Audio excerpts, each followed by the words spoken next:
I can settle down and be doing just fine till I hear an old freight rolling down the line. Jay, thanks for joining us. My pleasure. I think I told you on the text message or email or one of those things that I become a Surf Coast Suns fan. Yep. The new Torquay-based club in the Bellarine Football League. Yeah. Of which you're the president. I am. Yeah. How's that going for you? Yeah, it's been an exciting year. So I say to people that this is sort of the reward of this is my 4th year as president. So so my job was to take it to where it is now. So that's how long the planning was sort of in place for. Previous to me, Mike Thomas was his name. He did an amazing job getting juniors on the park and pushed through the COVID sort of era and things like that. And then, the vision, I coached there for probably since 2018, I guess, kids. And I was, a bit frustrated with the lack of pathway for kids up the line that seemed to drop off because there wasn't a senior program for football and netball. What underage groups did you have there, Jay? We've had under 18s for this is our 3rd season of under 18s. Okay. So our 2nd season of under 18s. Well, they've got nowhere to go, have they? Well, they didn't. No. Yes. So and then before that was 16s and all the way down to 9s.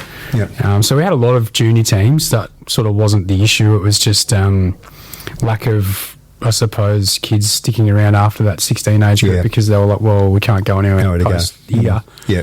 So they would always go elsewhere or just drop off completely. So that was sort of the main driver, I guess, to get on and do it. And being from a big football past of mine, like I played a lot of footy in Melbourne and grew up since I was sort of 7 playing in different clubs and representative things and here, there and everywhere. So I thought, well, it's not that hard to do. Yep. I can't understand why, Torquay is a big enough town for 2 clubs and we've got juniors coming out of our backside. So a lot of growth in the population generally in the district. So and first win on the board after the 2nd game. So it wasn't bad. I don't think too many people expected that. No, they didn't. I drove over to Port Arlington because I didn't even know that the senior team had started. Like I don't follow the local footy that much. Like I haven't up till this point, probably because I haven't had a local team to follow because I've probably shouldn't say this on air, but never really taken to the Tigers for whatever reason. So I knew the junior club had been around, but I had no idea it was even in the planning. And then I saw the results and saw, obviously the hiding he got off Torquay in the first week. I thought, oh, shit, where does the Suns come from? They've just popped up out of the blue. So I thought I'd drive over to Port Arlington. Wasn't expecting the win, but I thought I'd just check them out and see what they were like. And it turned pretty quickly at 3/4 time. I thought we're down and we probably let a few goals go. It was like the tide was turning against us as well. And then we went out and kicked half our score in a quarter. It was good. That was pretty good. It was a good ride, that's for sure. But you said how hard can it be, but it must have been tough getting it through, I would imagine. Bringing a new club into a football getting league, accepted into a league. Getting accepted in a league. Yeah, I suppose there's 2 parts to it. How hard is it in terms of to get it together? Probably not that hard, or I've seen it happen and been around it enough and coached senior footy back in Melbourne and things, so I've seen how it happens. But then getting approval and satisfying all the boxes from the league level and battling barriers at the council and stuff to have enough infrastructure and support to because you play on council facilities, it's not ideal. I suppose most football grounds are council land anyway, but they probably have more of an element of control over their space than what and the club rooms, because you're taking over an existing it's a shared facility to put it simply. So there's a multiple I suppose cohort of sports and clubs up there with soccer and hockey and cricket and netball, and there's the basketball stadium and little lasts that are up there now as well. Yeah, right. Yep. And then various council groups that would come and use the rooms upstairs for whatever reasons during the weeks and things. So there was a lot of barriers there to get a space that's... A lot of scheduling you've got to go through, I guess, that you wouldn't have to do if it was your own space. And probably conversations with the council around, well, you've seen this thing grow for the last however long. How can you not expect us to need this space? And frankly, the council's lack of planning and foresight around the whole thing has been a massive obstacle to the point where it's exhausting. It's probably been the toughest challenge. Everything else was easy compared to that, been. But it's still the same now. It's very difficult to navigate. Disappointing, it is. To not have the support, to not have the support, I guess, for community sport and to understand the clubs and what it needs. Yeah, such a healthy community activity. And it's not like they don't difficult, encourage, I guess, participation. It's just the infrastructure required, and we've no grasp on it. So what's their problem? Is it budgeting? I mean, if you want to build a fucking roundabout in this town, then you got as much money as you want, you know what I mean, with 90 fucking signs and, exactly. So roundabouts are good, but sporting clubs are not good. Yeah, it's a tough one to grasp, I guess. Is it budgeting? Is it they worried about insurance? Like, it seems to be insurance seems to rule everything these days. I feel like this town's, there's too much green attitude. So like, for instance, beautiful spot, got two great ovals to use, can't complain. But it's very open and public used. And to try and change their thinking that this is a sporting club or a sporting complex, it requires probably fencing off or some shelter to watch the games out of the weather, what it can be like up there.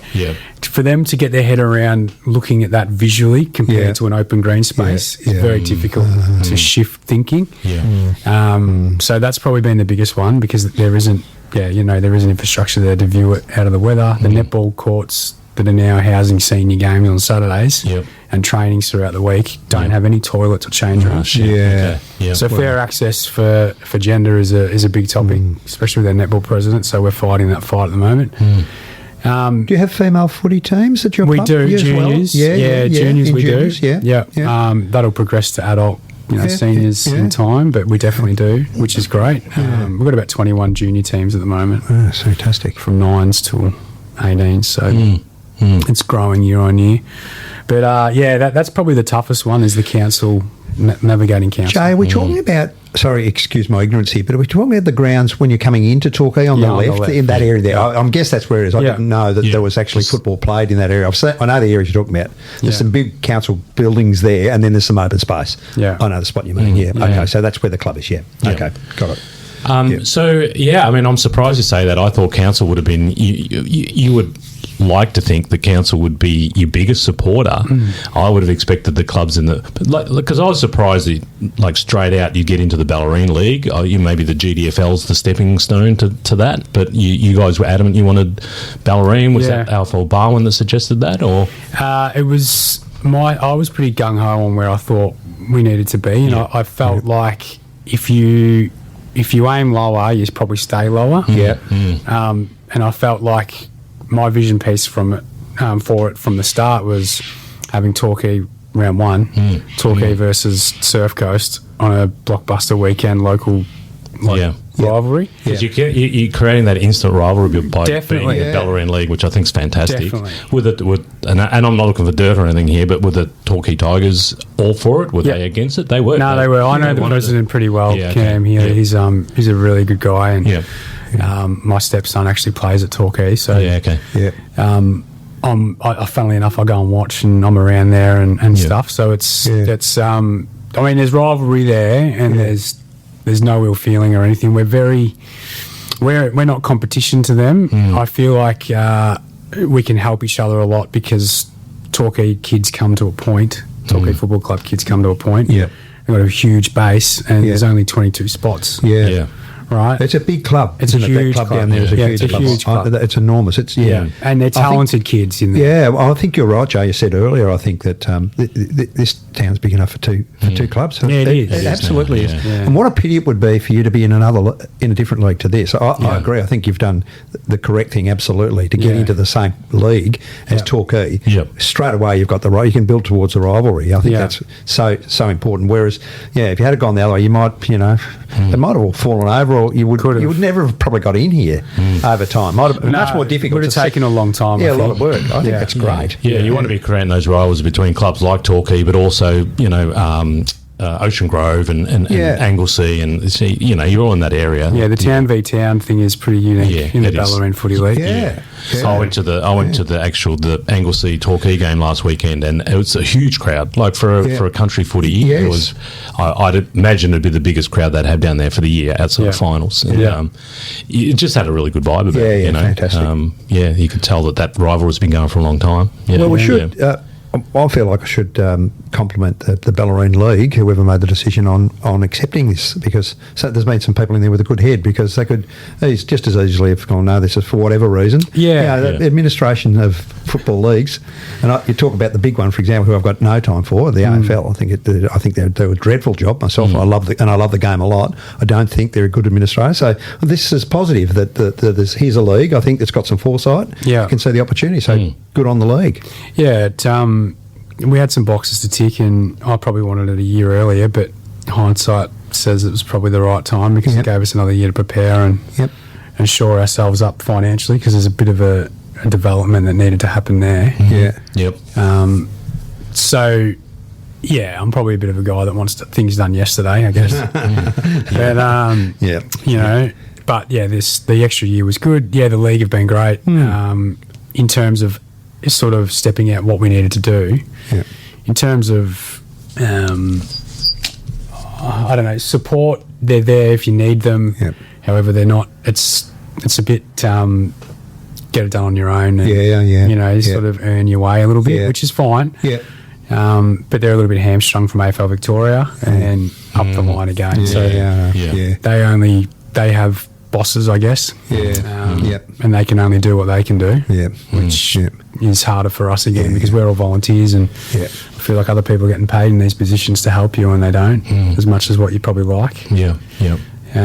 But overall, to come in and to have it, in front of us now has been really exciting, and we're grateful. Well, Joe, I'm interested. You've played a lot of football. You said yourself. You've played and you've coached and you've played in Melbourne and at a whole range of levels, obviously, as well. And it's interesting, I think, when you look at the state of our national game, which is fantastic. I think it's truly national game. I can't wait to get Tassie in there as well. You've just got to watch some of the games, the recent games, the recent times, the level of skill of these players that they have. The game itself is just fantastic, but there seems to be a mismatch for me. It's so rich in terms of it's the culture and the clubs and the money as well, but the whole game, and yet it doesn't seem to get.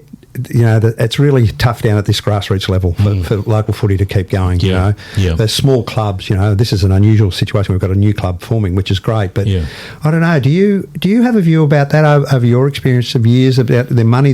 Is the AFL, do you think, doing enough to support grassroots footy?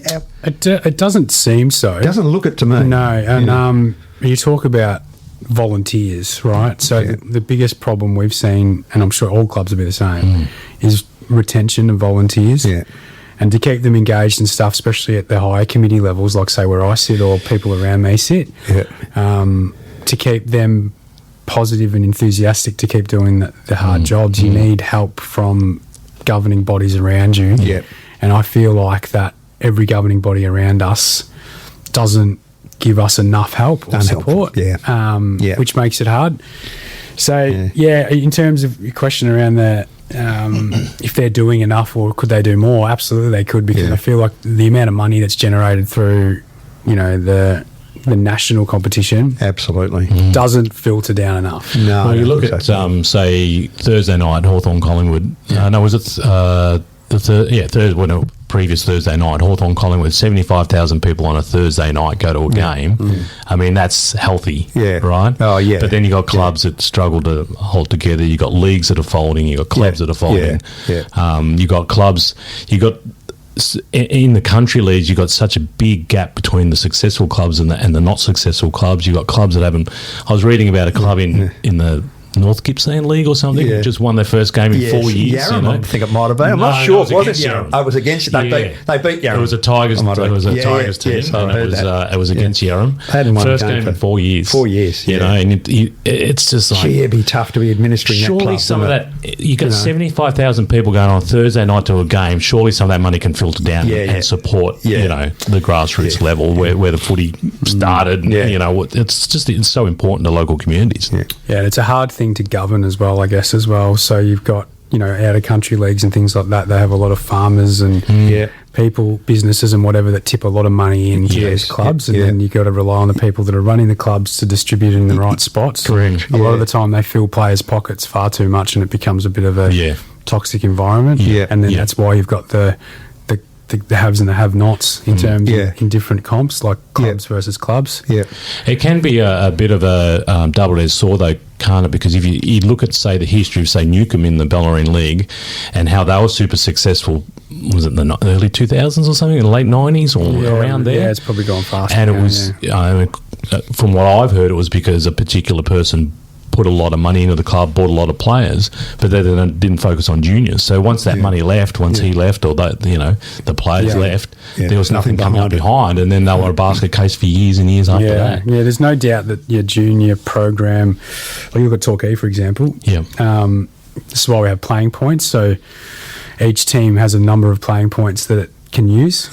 And different clubs have different point allocations. So a junior that's been at your club for 40 games or more is worth a 1-pointer. Or a player that's been there for that long. And then anyone you bring across from another place or whatever has a 1-point loading from different leagues. They get a point added on top. Right. And then if they've been a talented player or they've played in other clubs within the last couple of years before that, they'll get points on top of that. Again, So you could have a 4-pointer that's, you know, middle of the range on your list. That's chewing up some points, or you can have a junior that's a 1-pointer who's an absolute gun. Right. So Torquay have a lot of 1-pointers because they've had that junior feeder for such a long time. And which is what we want to encourage. That's what we want to see. We want to see local kids coming through. By that logic, you know, the Suns have a really good, strong future ahead because you've built... Future's there. I mean, that's how you built the club on the juniors. So I know from... experience there that our under 14s, so our bottom age under 14s, say 13-year-old kids, 12, 13-year-old kids, to 11 to 12-year-old kids, is our strongest age group that we've ever had. And they're currently beating all the GFL clubs of the same age. So they're actually doing really well. So that group of, say, it's 35, 45 kids. Once if they all stick there, they'll be the ones that'll be all our 1-pointers that are going to help us compete with the Torquays and then potentially the GFL clubs if they have this competition movement that they plan on having. I know they talk about this. It's sort of been on the radar for a little while, I think, and it's an interesting one actually, how they just going to structure it, because there's still, you know, doubt around all the other club presidents of how it's going to work. But promotion relegation, I think, is healthy if it's done right. That's how all the Melbourne leagues work. And it's got to have its positives and minuses, doesn't it? Because it does keep a good, strong competition, but you lose a bit of that rivalry as well, like we talked about before, which is important. You can. However, in a league like the BFL, I guess you're still going to have rivalries with, say, us. If Torquay went up, for argument's sake, the GFL, we'd have Anglesea or Mottawari or whatever. That would be another rivalry. But I feel like if you're maxing out in the one competition for long enough, I feel like you probably should look above. And the way that they pitched, the structure they pitched to us a couple of years ago now, I remember was it's more like a Super League concept. So your whole club would accrue points. It's not just the senior team if they win a flag or not. You get points for sponsorship, facilities, how your girls' football's going, how your netball's going, how your juniors going. It's a more holistic sort of understanding of the health of the club. And that will give you enough, a certain amount of points. And then at the moment they give you the option if you want to go up or not. Whereas I sort of believe that if you're going to implement it, it should be you going up. Yeah. And then you can come back if you're not up to it. But having that foundation should mean you're more sustainable rather than bouncing back. Yeah. You know, from A to B, like in the Ammos, you know, my experience, I played at Beaumaris, which is a pretty big club in Melbourne, and we went from C to B a lot. Yeah. Because we couldn't. Bouncing back and forth. Yeah, we couldn't, as a club, stay in B grade for long enough. They're actually all right now. I follow them now. They're pretty well entrenched in B grade now, I think. But in my time there, it was really difficult. So I guess the holistic view of the club points, you know, the data suggests that you should be more sustainable once you do go up. Yeah. That's their plan anyway. And I think it's a good one. To ensure the sustainability. So, Joe, with your juniors, at what age do you kick them off, and then at what age do they go into like match play? So, is there still a sort of skills component for some time, and then they get to an age and they start playing games, or do they just come and start playing games? They step into games basically under 9 level. Under 9 is the first entry level. Yeah, so they're coming in. So, what, 7, 8-year-old kids? Yep. So you can come in as a 7-year-old. 7-year-old. Play 2 years of under 9s. Yeah, 2 years. Yeah. Okay. That's sort of the earliest. Yeah. We have Auskick before that, which is just Auskick. Kids on a Friday night get around and just do some games and stuff. So that's sort of 3, 4, 5-year-old, 6-year-old kids before they get it. Yeah. Even 7-year-olds if they don't want to step in yet. Yeah. Okay. And then it progresses into team footy. Yeah. Okay. Same with netball. They have net set go, which is the equivalent, and then they can step up after that. And the girl football, is it the same? It's the same. The girls started the same way. Yeah. With a bit of Auskick as well. Yeah. That's mixed. probably done together, is it? Yeah, it's all mixed. Yeah, that's mixed. Yeah. And then are the juniors mixed? No, they're not. I mean, they can be. Yeah. So, like, before we had girls footy, we did have a couple of girls that would play. Yeah. I coached a couple in my boys' side. So, yes. And then once it gets to under 14s, it's pretty mandatory that females are with females and males are with males because all the growth happens. Yeah.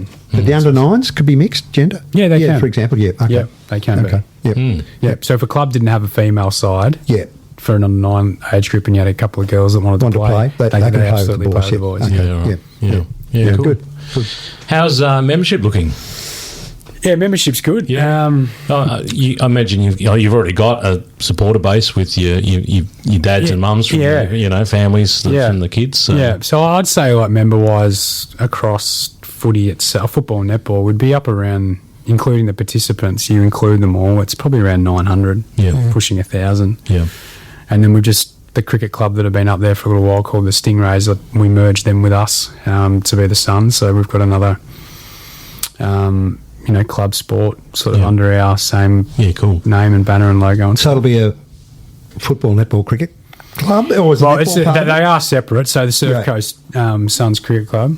They're a separate club, separate, but they're going to use same the same colours, name. Same logo, same all that. And we work together, which is really good. So what was the advantage of them to do that, just to join the bigger membership base, lobbying for funding for certain things, and then also the relationship to have with them, because in the summer they take over up there. Yeah. And then if we want to get on pre-season and train and things like that, we work together. And vice versa. Yeah, so it's pretty important to have a good relationship. Yeah. Have they got turf wickets on those grounds there? No. They're hard wickets, so you got to cover them and uncover them for your footy. Yeah, the AstroTurf goes over the top in the winter. Sorry, I just mentioned netball briefly too. Have you got a netball club as part of your footy club as well? Is it it's a football netball club. It's a football netball club, a traditional. But we have a netball president, so... I was president of I started as the president of the whole club in my first 2 seasons. And then towards the back of the second season, it was pretty clear that if I couldn't get across both codes. It was just getting too big, so it just made sense to have a netball president. Claire Sadler, her name is, and it's her second year, and she's going real well. How do they go? Competitively, the netballers, they're going really well. They'll move in as well. They are. So they follow us. So it's a good day. It's a good day up there on home games. You've got netball courts, from about 9 o'clock in the morning. With games right through till I suppose halfway, like 2:30 or something. That's great.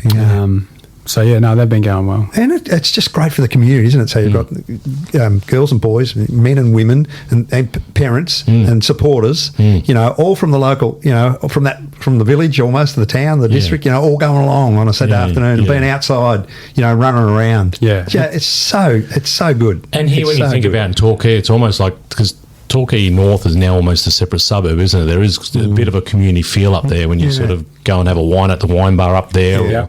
It does feel like it's, even from, the key backwards, it's kind of like, it does feel like it's becoming its own identity, isn't it? So it's really good that it has its own footy club, so to speak. Yeah, and I think a lot of them have come from Melbourne. Or elsewhere. That's how I sort of, the new primary school on Horseshoe Bend Road, when that opened, that was my first year here. My kids went there, and that community's sort of together, I guess. And then you've got the old Torquay, which is probably this area, and Janjuk and stuff like that. So it's buzzing on a Saturday because we've got the two grounds. So you've got junior footy on all morning, and the netball, and then us. The senior side comes out from 12 o'clock. You got reserves, and then into seniors. It's pretty busy. It must be a bit logistically interesting, because it is an open ground. There's no fencing. I think apparently the first game against the Tigers, you had put temporary fencing up, but it sounds like it might have been a bit of a expensive and difficult exercise. Are you going to do that every week? It's not that. The only reason why we won't do it moving forward is because we have soccer occupying the same area. On that weekend, there was no other sport up there because it was Easter weekend. So that was the important part about getting that rivalry game on there early on Easter weekend, and hopefully cementing it for the future, because we've sort of vacant up there. So we can gate it. It was viable given how many people we are. We had about 5,000 people on the day. So I know it cost us about, I don't know, $3,500 for the fencing just to provide some coverage there, and $5 on the gate times, you're not going to get everyone through that price, but it definitely was more than worth it. It's just you can't on a normal day when you're on a normal game. You're not going to get that crowd. It's a decent crowd. It was huge. That's a big crowd for it was massive. The first game. So one of the boys from the Geelong Advertiser was there, and he was talking to me afterwards, and he goes, biggest crowd he's seen, including finals, massive for local footy. Wow. So it was pretty funny, actually, because we don't have an electric scoreboard yet, so that's something that's coming. It's funny, it wasn't that long ago when an electric scoreboard in country footy was bloody fancy, Now, like it's expected. Now it's an expectation. And I'm like, it's not that big a deal. I know, really. But because I think the old school, the retro setup's fun because you can get kids on it. And you get them a canteen voucher and they love it. And it's like volunteer stuff, right? But the funny part about that particular game was because where the scoreboard sits, it's sort of, if you're standing in front of it, you don't really see the bottom team. So because it was so deep with people, Torquay were on the bottom, and their score was. You couldn't see the score. No one could see what their score was. So it was a real symbol of what the day was about. It was like no one cared about the scoreboard. It was just the fact that we're here and it's happening. New rivalry, new club, and big community day. So it was perfect in that regard. And I ran around in the reserves, and it was tough out there, but to not be able to see the scoreboard was good. Which the next week against Port Arlington, the reserves didn't go quite so well as the Saints. We got smashed again, but it's tough going in the reserves down there at the moment. But I think a few people thought you were mad choosing Torquay as your first, knowing that you'd insisted on it, and thought you're pretty mad to choose that. Of course, but even the league tried to not allow it with me, and I just pushed right back, and I just said, we're all right. Like, what are you worried about here? And they said, well, do you want to get handed to the Wolves in the round one, and can you handle the crowd and all this sort of stuff? I'm like, this was the whole point. This for me, this was the whole point of doing it. If you don't give it to us now, you'll never give it to us. You're going to have to play them. Yeah, we've got to play them at some point, right? So what do you want to play them in the middle of winter when we're injury ravaged? I know, bring it on. And no one wants to be there, or do you want the town to be engaged and celebrate it? So that was my weather's better. push. The people came out for it. I think it was a good move. It was sounds like a good move. It was a real buzz around, It felt like grand final week.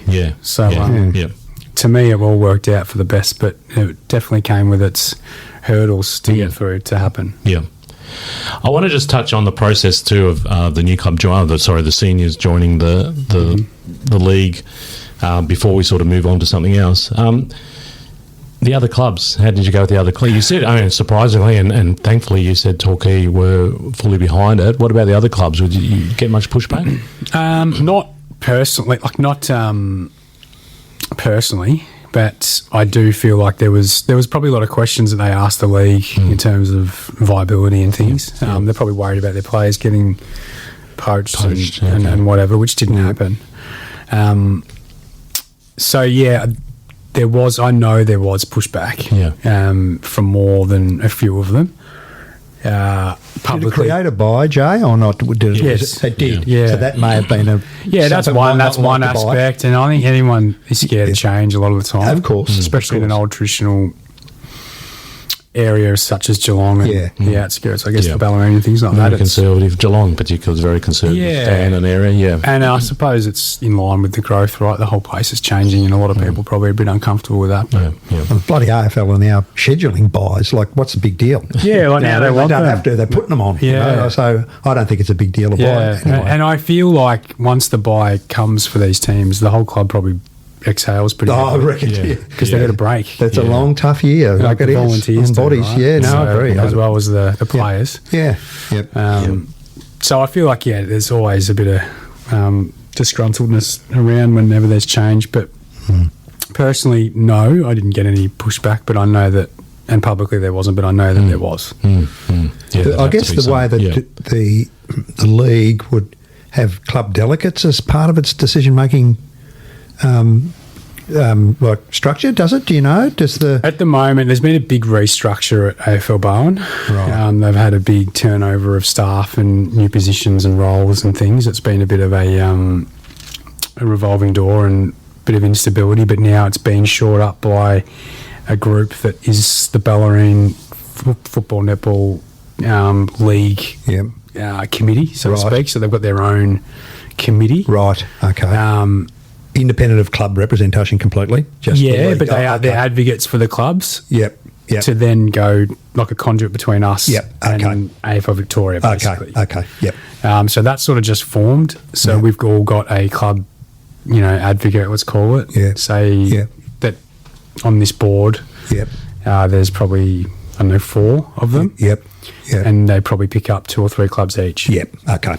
And then they sort of look after them, and that's our direct link outside of emailing AFL Bowen ourselves to try and who have an understanding of clubs, who have been club people, that sort of help us with any issues that we think we may need to run by them or whatever. How many clubs are there in the league? There's 11. 11 now. Was 10. Yeah. It's 11. That's good. That's a really good, healthy number for a rural. But that's a good league. It's a good, strong league, isn't it? Yeah.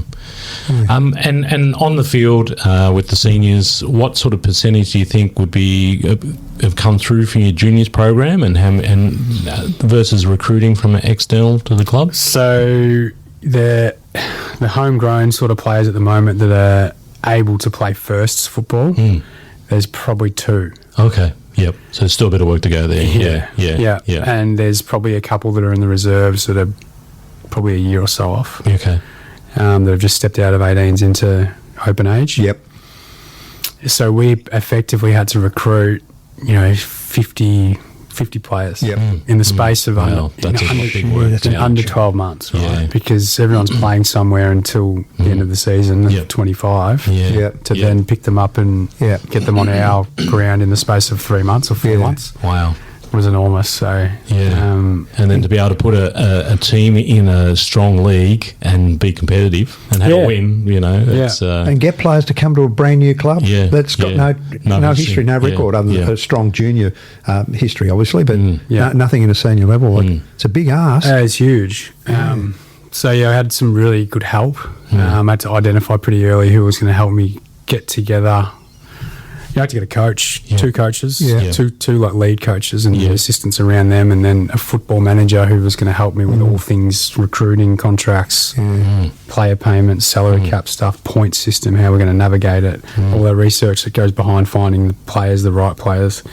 So one of the first things I did was try and go through our little community of kids and look at dads, or people of influence, right? And Aaron Black came over, and he's used to play at North Melbourne. He's captain of Geelong VFL for a couple of years, and coaches at the VFL and AFL at Geelong.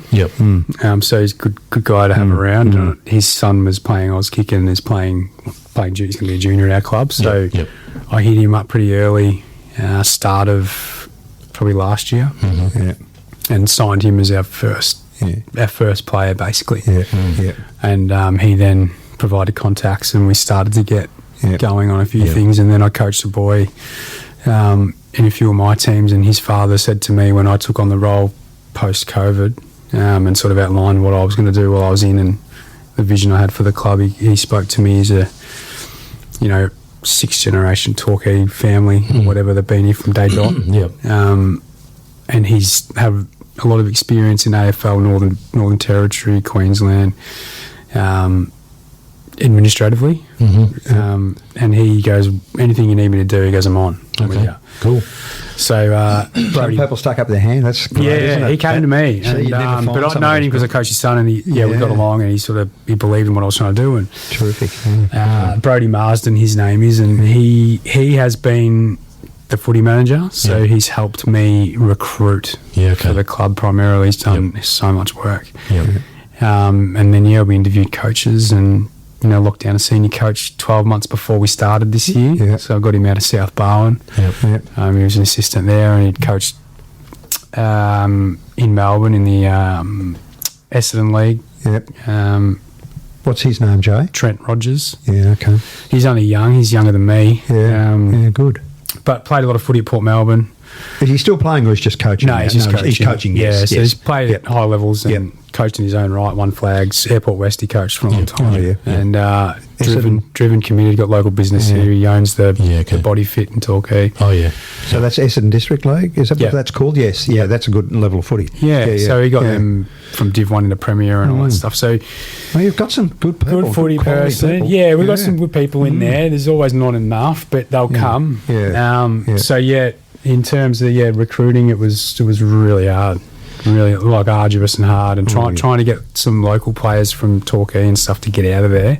Probably aren't getting a game. It was really difficult. No one wanted to be the first one. So we didn't get any. We did not get one. No. Even though they've obviously got a surfeit there, there'll be guys there that could play for you that won't get a game. I know It'll happen. They'd be getting a game in 8 of the 10 other clubs. Exactly. Playing at 2:00 and they're not. They're not getting a run. They want to see the club kind of succeed a little bit too. I guess there's a trial period there.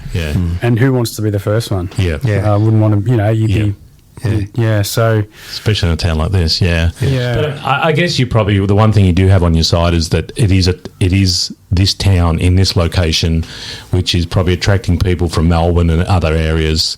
It'd be harder to do what you've done in a town in the middle of a beach forest or something. Well, imagine like the name, the Torquay name is pretty strong. Up in the Wimmera or wherever we're struggling, and the brand's pretty good. I think the Torquay brand's strong. And it's a growing town, growing area, part of it. So lots of kids want to play sport. It's an active area.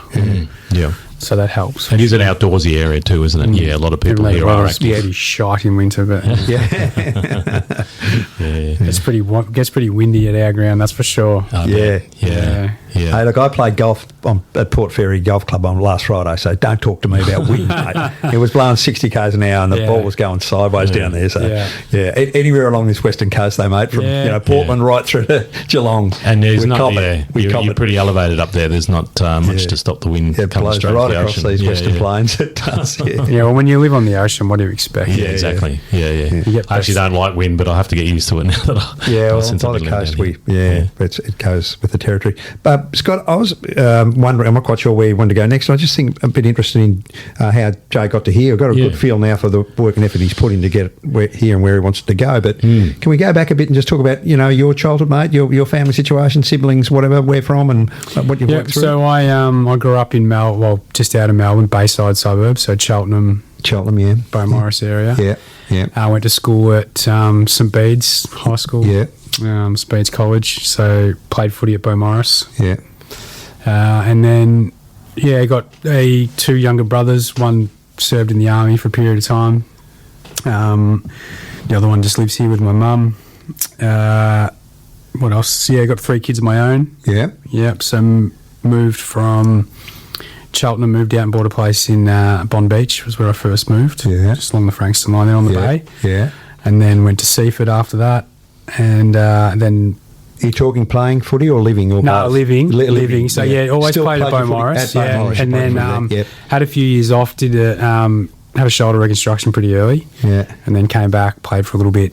And then I was a chippy by trade. Yeah. So it was hard to stay at work and if you're injured. Yeah. So, I did the whole Sandringham Dragons thing, the TAC Cup program from under 15s through to 18s. Yeah. In my 18th year was probably a bit unlucky with injury early, and then lost a bit of love for it, I guess. Yeah. It was very full on school footy, rep footy. It was just footy. Yeah. And so that's incredible. That my youngest bloke was involved in the Bendigo Pioneers when he was a young footballer coming through. Yeah. And I could not believe, the group of kids they had, like from Northern Victoria. Those kids would go around, and they were like, every one of them was absolutely brilliant. You watch them play and you think, these bloody kids at under 15s, you go, my God, they could do everything. I'm looking at them thinking, this is incredible.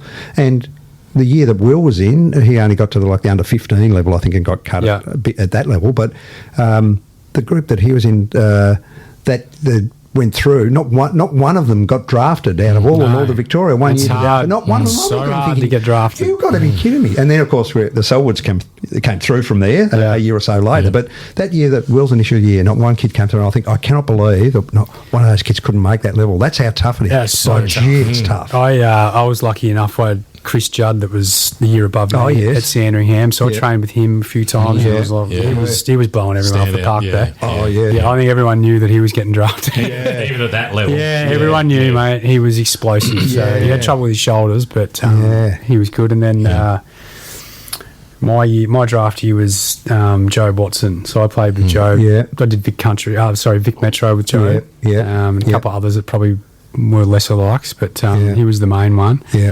And then I remember playing Vic Country, and Adam Cooney and a few others that were just amazing. There's those that seem to be like the absolute elite, aren't they? There's those that really stand out, and then that next group, that can be, a big whack of them, and some of them just don't get there at all. And then a lot of, obviously, you'd know this, Joe, I'm sure, those that actually do get listed and then play, like the average number of games that are played. That's a tiny handful. Career is 2 years or something. I know, it's incredible. It's like 30 or 40 games or something is the average number of games. It's almost like that ratio you're talking about, the standouts compared to the next group. Yeah. It's that with average careers. Again, it's that same ratio. It's incredible. Good experience though. Oh yeah. So we were training, pre-season stuff from under 15 level to 18s to get at rep footy. It was 3 times a week. Yeah. It was Monday, Wednesday, Friday. Yeah. And then you had school footy and club footy. Yeah. Yeah. So there was a lot of football. Yes. And then by the time 18s came around, I was still there. And then had a little knee injury early and didn't really get the love to come back. I thought it was going to be hard to get back in, and the club's pulling you as well. Like my local club, Beaumaris, all the boys were there, and I was having more fun with them. Yeah. So it was hard. Yes. Probably stronger parenting would have helped me, I reckon. Yeah. But because I do regret it. Yeah. Dropping off a little bit because you're right where other people are. Yeah. And it's hard work at that stage. You're there. You got talent because you're there, right? Yeah. It's just that hard work and attitude that separates it. There's talent all around you. So that's what elevates you. You've all got the talent because you're there, but you just need that extra little bit of hard work and drive probably to push through. Which I didn't have at that stage. And it's probably a bit early too in your life to get drafted. I feel like the draft age is too young. That's my opinion. I agree. You don't know what you want in your life at that 15 or... And the bodies are young. It's demanding for the bodies. There's a lot of shin splints and osteitis pubis going around when I was younger. No wonder. They do. They put a dreadful load on those young bodies. Yeah, I feel like our age group too, or our era, it was where it dramatically lifted. Yes. The demands, whereas I suppose kids now, it's been gradual that way all the way through, whereas we just went... They in my era, I feel like that was when they were starting to recruit athletes to become footballers. Not turning footballers into athletes and then become professional footballers. Yes. So all of a sudden, guys that were just,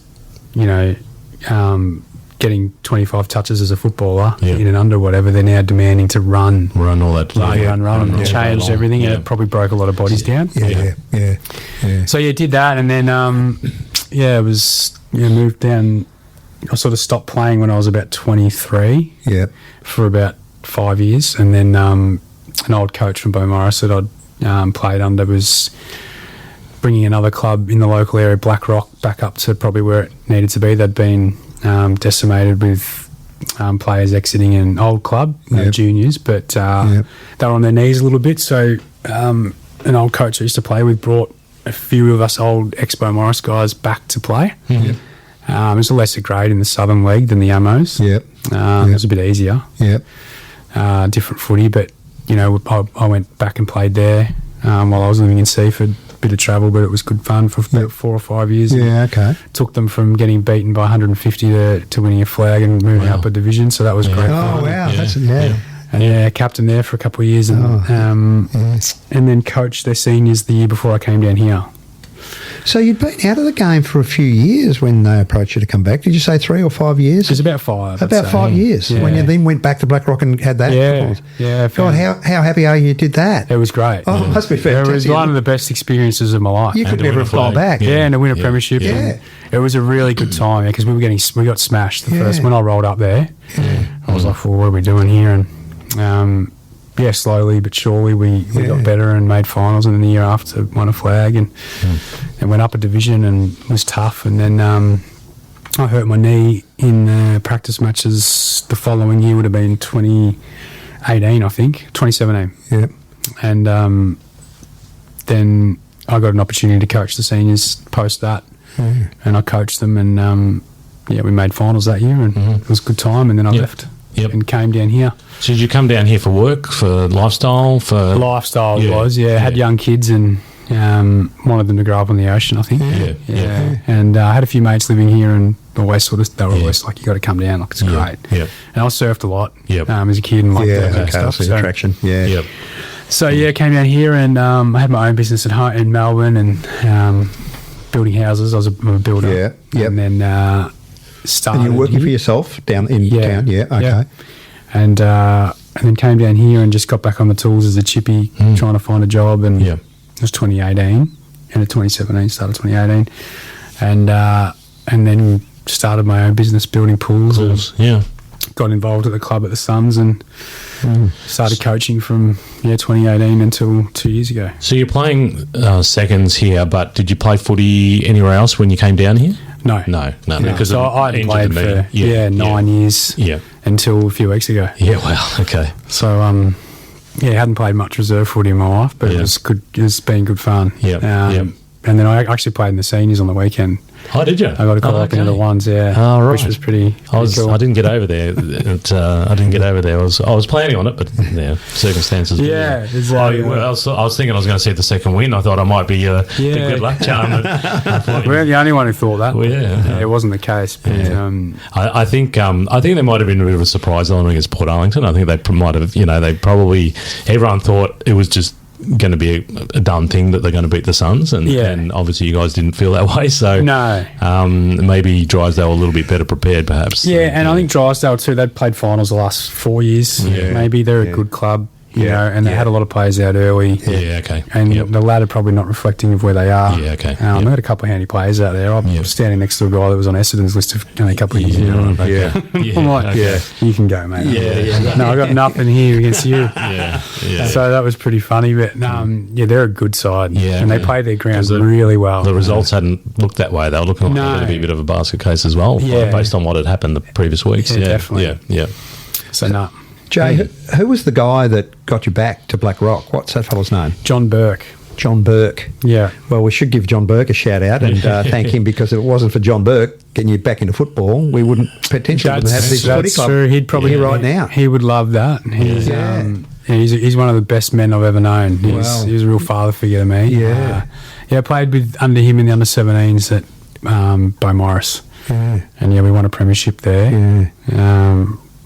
I won a comp BNF with him actually, so it was we had a really good time. Oh, that's fantastic. Well, you've done him proud, mate. He'll be very proud of what you've done, getting you back to play. And here you are now, president of a new club. Fantastic.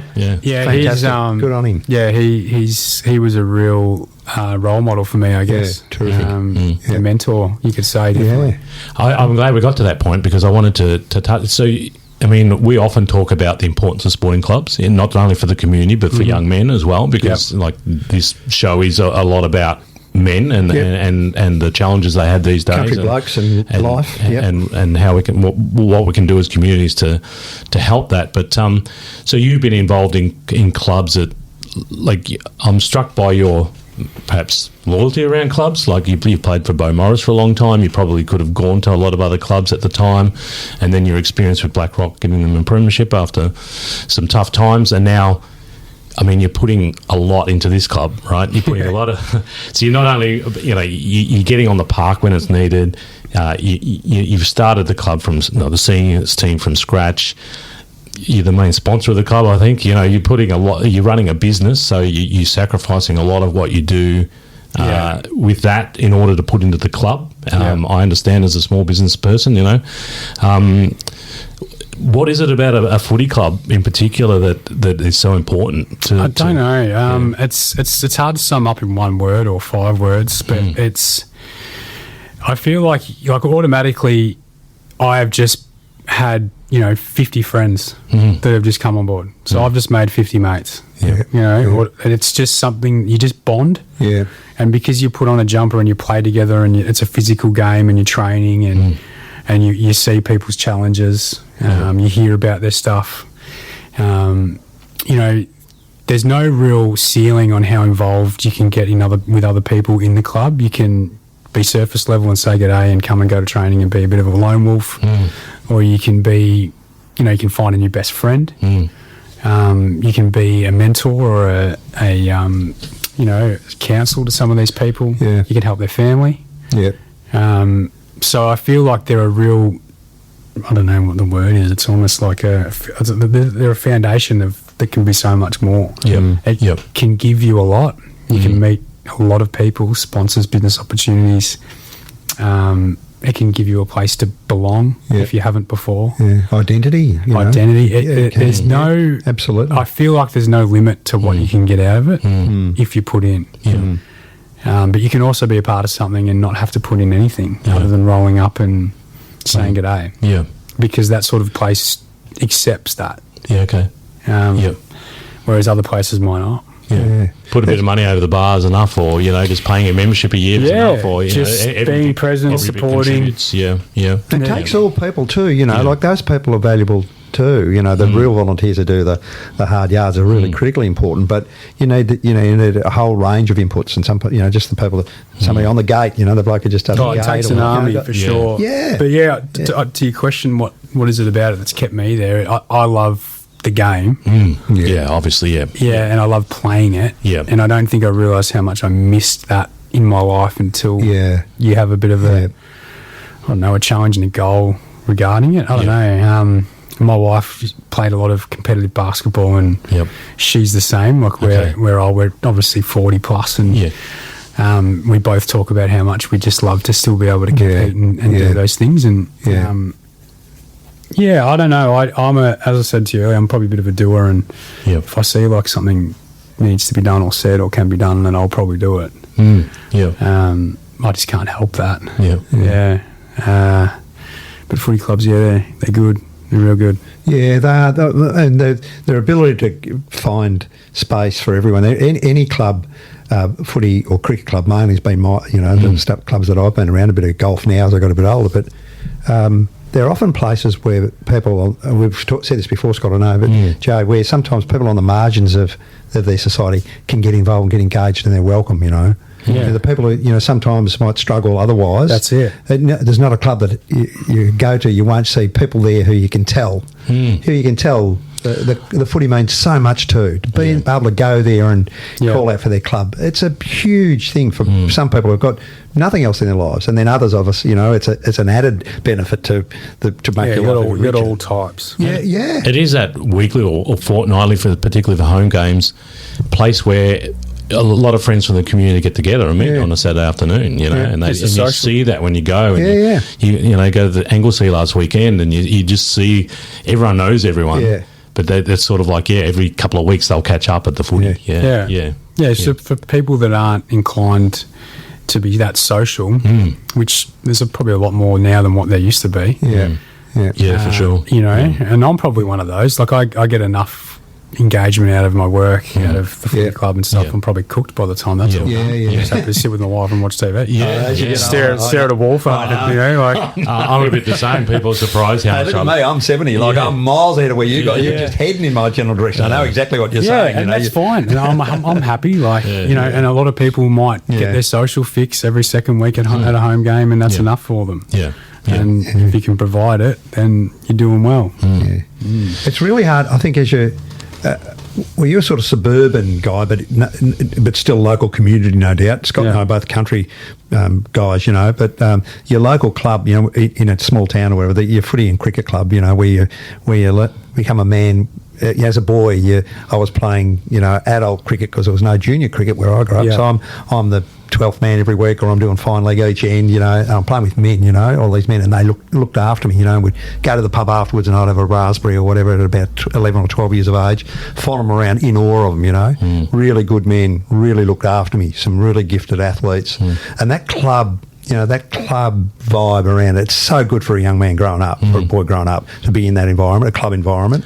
Well, I think it's good at all ages because, I mean, you know, we think about we met at a cricket club in Bendigo, United Cricket Club, and we often talk about this club, but I went to that club after I'd been out of the sport for a few years. I went to uni, did an arts degree, you know, did what you do in arts degree, which didn't involve a lot of sport, to be honest. But already worked once you graduated. Hadn't played no future. I'd stopped playing footy, basketball, and cricket, and so I hadn't played any sport for like 6 or 7 years. And you know, I was a bit of a hippie. No, I know what you would have been doing. You can imagine. And so I rock up to this cricket club, and you know, I was pretty different to the rest of the guys at the club, and I hadn't like I said, hadn't played sport for a few years, but immediately felt part of the club, you know, and it was fantastic. But even coming here, like I then, when I stopped playing cricket, I played lawn bowls for a long time, and when we moved here 17 years ago, first thing I did was went to the local lawn bowls club, and then they were only opening on a Friday night at that stage for a beer, but every Friday night I go for a beer. Again, it sort of introduces you into the local community, you know, it gives you an instant friendship group, but also, an instant feeling of belonging, I guess. Belonging is the key, to a town, And it's not work. It's nice to have, you need something outside your professional responsibilities too. You know, to be seeing your clients or your customers or your patients or whatever, whoever you're doing, you know, you need to get out of that. You know, when you're midlife and you're working hard, you're a young family, you're trying to put food on the table, you know, and you're pushing your business or whatever your job is, you know, you need to just clear your head of that sometimes. I think it's really important. You know, for me, cricket was great when I was really busy, like middle manager, you know, with a lot of responsibilities and mid-career. When I go walk onto the cricket ground, whether I was batting or fielding, nothing would cross my mind other than cricket for those hours I was out there. It's the outlet, isn't it? Absolutely fantastic for your mental health. Really good. You can't, no matter how hard you try, you can't think about that job or what's coming up tomorrow. You know, it's just what's on the pitch, you know. You think about the bloke that's about to throw a bit of leather at you. Yeah, that's all you can think about. You're up in the batting and they're coming and they're steaming around your ears, you know, like it's good for you. It is good. It's really important. So what's up for the Suns then? What's the barometer? You've had one win on the board. Is that sort of ticked? Yeah, well, you always want another one, don't you? Yeah. So the reserves need a win. Yeah. So we want the reserves to get one. Yep. And then post that, I guess it's just building on what you've done the week before. Yeah. You know, 1 win, 2 wins. They want it. Everyone that's there wants to win and get better and learn and be better than they were, you know, 10 minutes before or a week before. So that's healthy. There's also, from my perspective, from, you know, especially for the senior coaches, I've got his back 100% for the next. I'll put him in for 3 years. Yeah. So to me, it's just enjoying it. It's not about immediate results. It's about a long-term vision. No, it's building the culture. And getting those kids through in 7 or 8 years, like you said. Nurturing the junior program and make sure that we're not robbing Peter to pay Paul. That was a big one. So business model-wise, it's making sure that it's financially viable for the future. That was a big deal. So when I walked in as president, I think we had about 35 grand in the bank. And now, you know, there's probably 10 times that.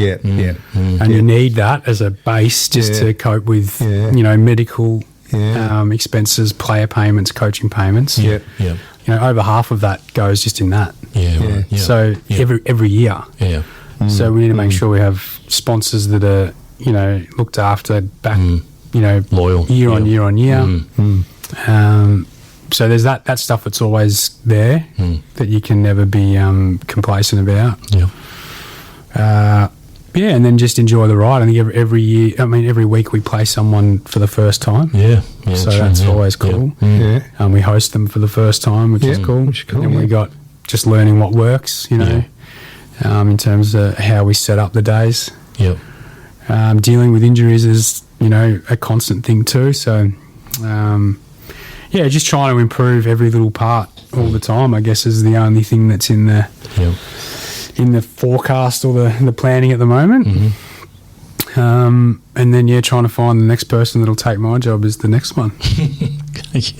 That's the big one. Yeah, that's the big one, because I've got this season in me, and then I'm handballing. Okay. This is my 4th year. Right. And my job was pretty big to build it. Yeah, of course. And it took a lot. It's taken a lot out of me. And you've got a family, and you've got a business. You've got and to be honest, that was really exciting. It was like playing fantasy football for real. It's pretty cool. I designed the jumper. Did all that stuff. It was pretty cool. Changed the song. We've got we've got that going, and changed the logos, and I did all the merch stuff and created the line. That's all create revenue and stuff. So I did all that pretty early and stuff, right? So running it's like creating your own business for the first time. But running it day to day, post all that, is probably something I'm not really interested in.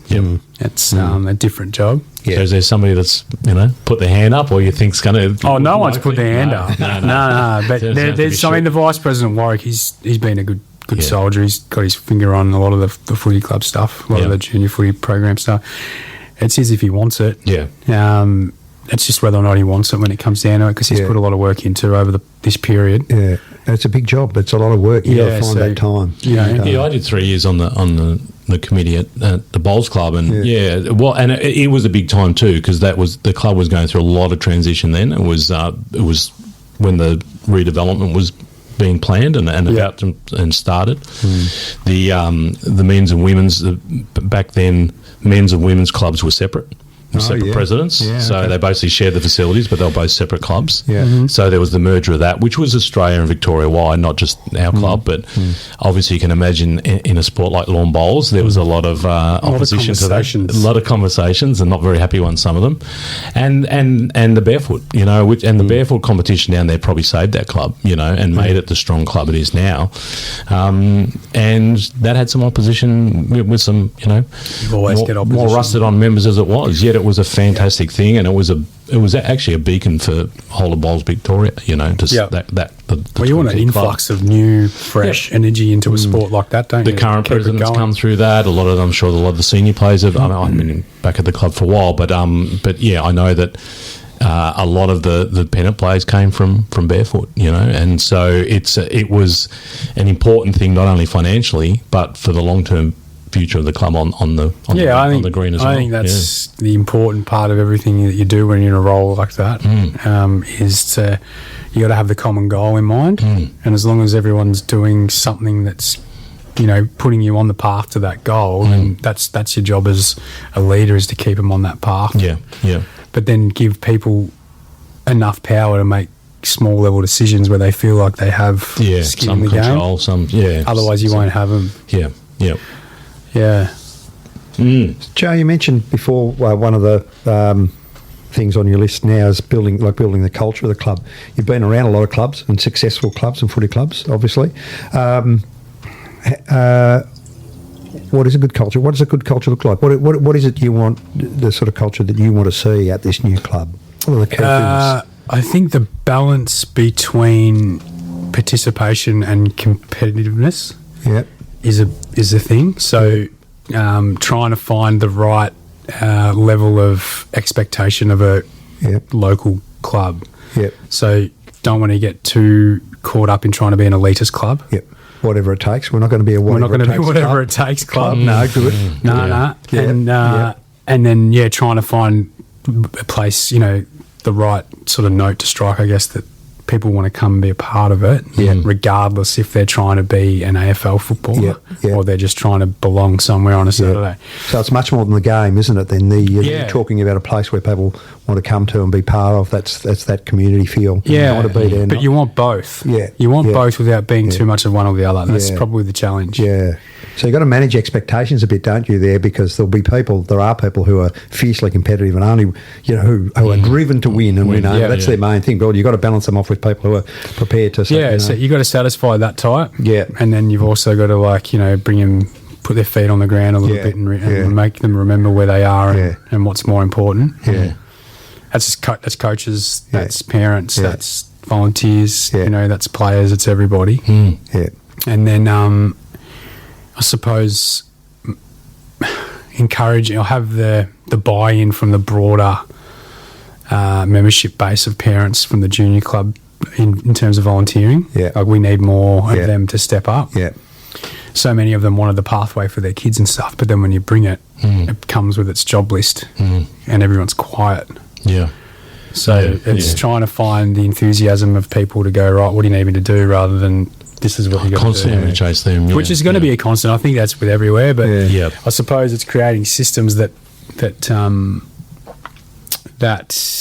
encourages them or almost makes them do it. So we've talked about getting a spreadsheet that has a job list of, say, home games on a Saturday. Yep.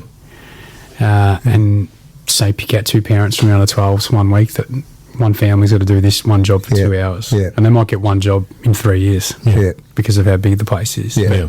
You just say that's what you've got to do, and you can't do it. You've got to make sure someone else does. Yeah, it's your job to make sure it's done if you don't do it yourself. So that's our next little step. Yeah. Well, I've talked about it many times and spoken about this is what we've got to do, and we've nearly got the whole system there. It takes a bit of time to get spreadsheets and names and job allocations and then get it out to everybody, but we're nearly there. Yeah. Well, I know they'll do it, but it's just getting the system. I can see you've got your finger on the pulse of that junior, the group, the juniors and the parents group, just from what you've said so far.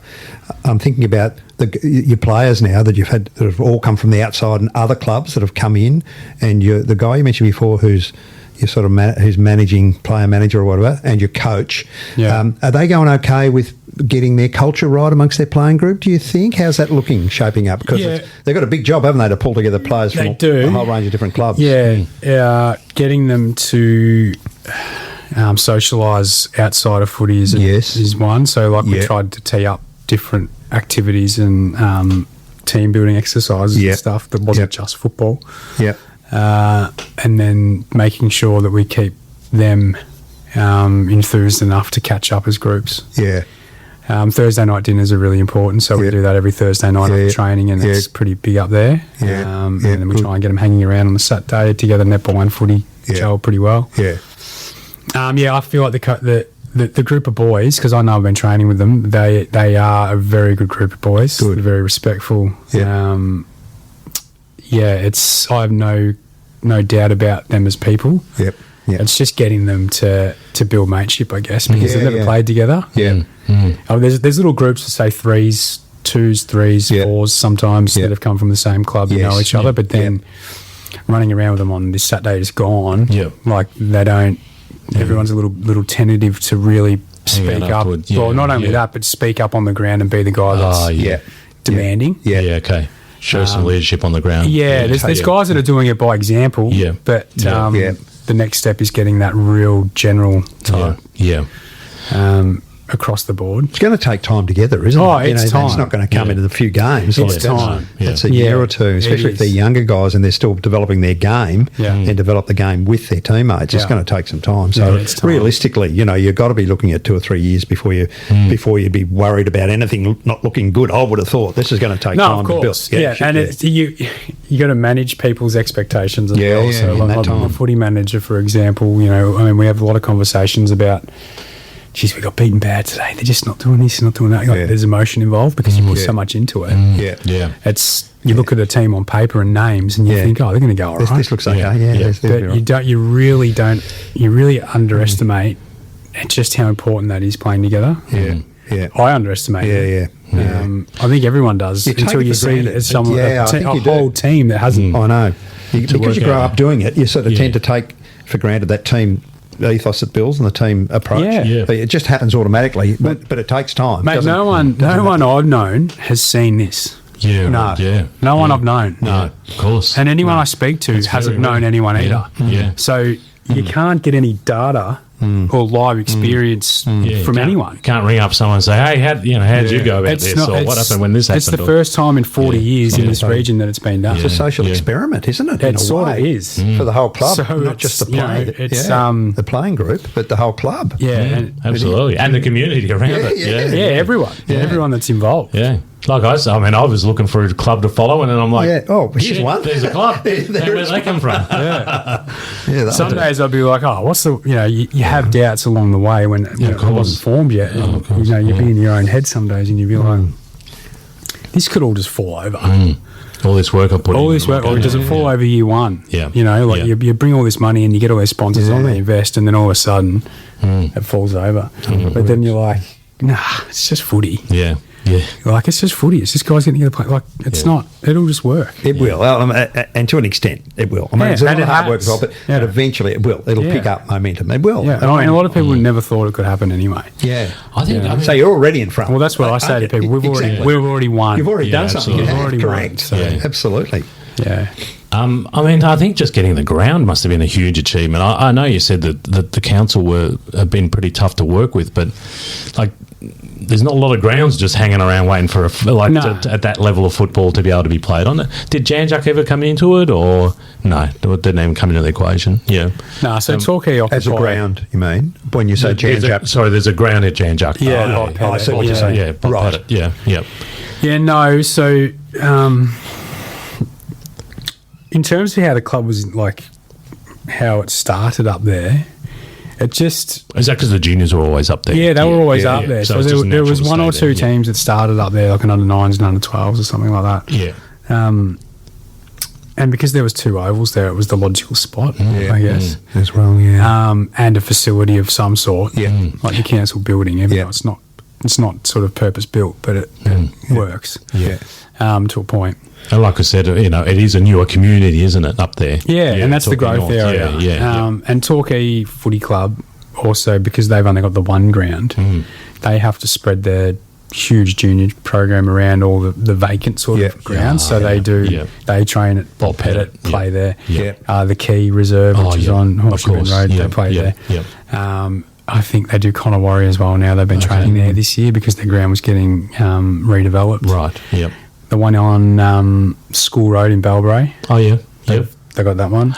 There was a junior game. A mate's daughter played a junior game there on the weekend. I didn't realise they'd been playing. And then before this year, they'd played at our ground too. Yeah, okay. And they'd actually trained there and stuff until we got bigger and we were like, hey, guys, this is ours now. Yep. Yeah.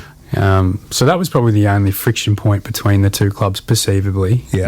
On the outside around their need for more grounds than everybody else. And we're lucky with bad luck. Yeah. And we've got two. Like we're seriously lucky. That's good. Yeah, that is good. They're in good nick. And they're in good nick. Yeah, they are, aren't they? Yeah. And they're so we're very lucky in that regard. Well, they're easy to get. Now I know where they are. Very accessible as well. Like for any at Geelong. Bang, you're there. Yeah. Right there on the road coming in. Yeah. And the Saturday market's always on up there, and it's a buzzing hub. Yeah. And the pool will be built. Exactly, yeah. So I said to our guys, schools come right and there. play. Yeah. I'm like, you're going to be able to nip into the gym or the pool straight across the road from the oval. Like, it's almost AFL stuff. Yeah. Yeah, none of that's going to slip, is it? Like you're saying, you're already got a very, very strong stake in the ground. Yeah.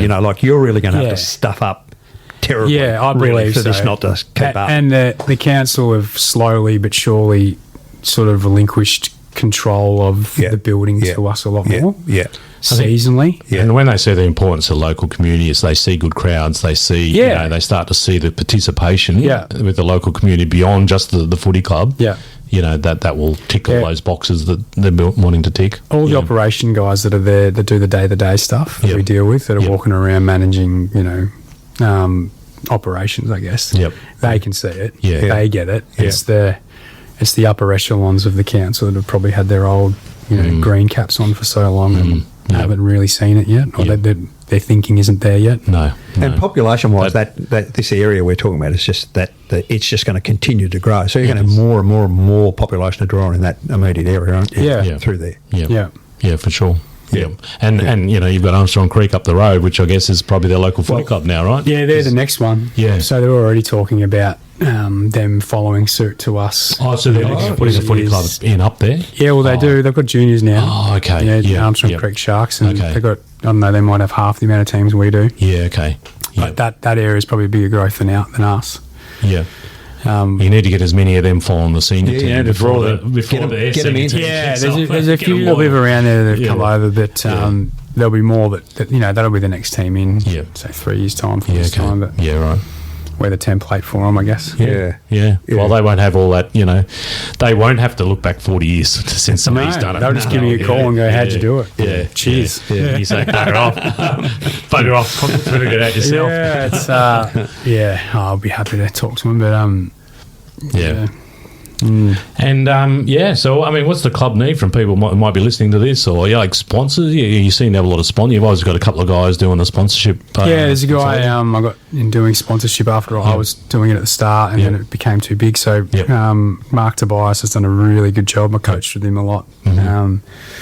He's been a bit of a shark, which is good. We have a lot. We could always welcome more. I feel like I've already worded a couple up for you, so I'll talk to you about it good after on this. A couple of numbers I'll pass on to you then. We've got 2 ovals to fill, billboard space right around, so we've got double the amount of real estate as anyone else. So and lots of foot traffic up there, as you both probably know.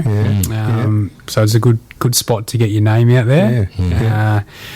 I don't know. I guess for us, our next big piece is facilities. So trying to get our own standalone club rooms. I've actually I've got designed architectural drawings that I've been lobbying at state, local government, stuff like that over the last couple of years to expand and have our own structure down the middle of the 2 ovals, which has been endorsed by the council, even though they're not supporting it financially. Cool down between the two, so you can pretty much and then it provides covered viewing and all on the other side. And the most important part is more change rooms, because there's not enough change rooms up there.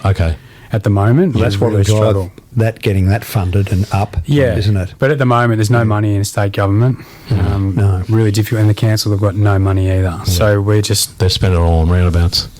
And way signs. Exactly. And then having to remove them once a current affair makes a fool out of them. Does the Costa family reach this far south or whatever, Geelong? You want to be the Hamilton group? I don't know. We need a developer or someone to jump on and just give us, $2 million. That's exactly what you want. There's not a lot of money in the scheme of things, but it's very hard to get at the moment. A big company that could get a big name attached to it would be fantastic. A big foundation. So that's what it needs for the sustainability side of it, which is something I'd love to see happen before I move. I've been trying to get it over the line for a while. We actually got Darcy Dunstan to commit to it at a federal level last election.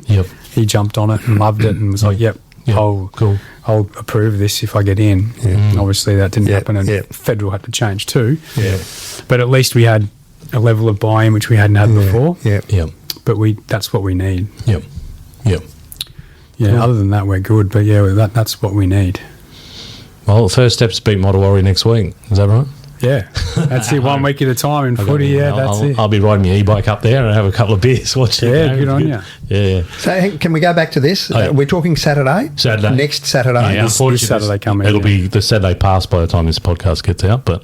Apart from that, I'm not interested in listeners. I'm interested in me because I might get along if it's next Saturday at your home ground, which I know where it is, and you play Mottawarri. Our mate Rob Cameron will probably be there, being a Mottawarri boy. So from the Pulse, we'll have to. Okay, we're taking that. More reason that it should be a good day because we have it's called the Engine Room, which is where you can buy social memberships. And they're sort of hosting a little thing there. Yeah, cool.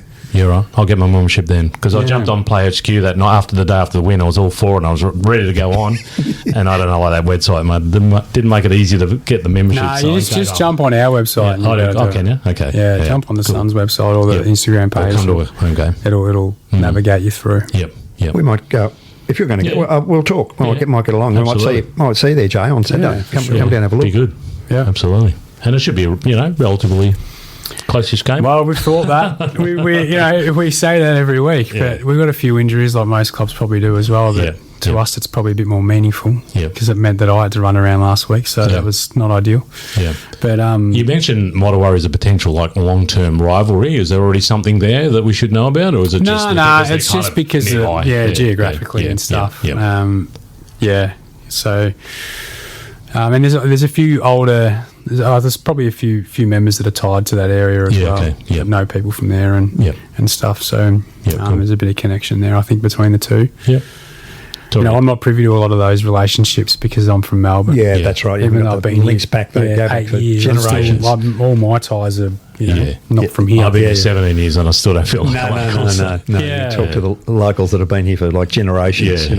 Since the 70s at least, I think you've got to be 1770s. Some of them, almost. Yeah, no one's a local.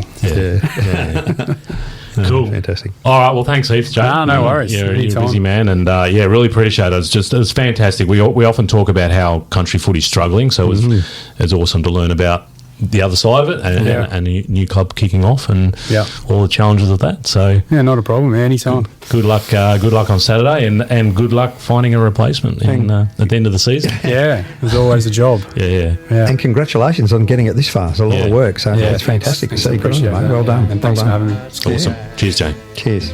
I love you, baby, but you gotta understand.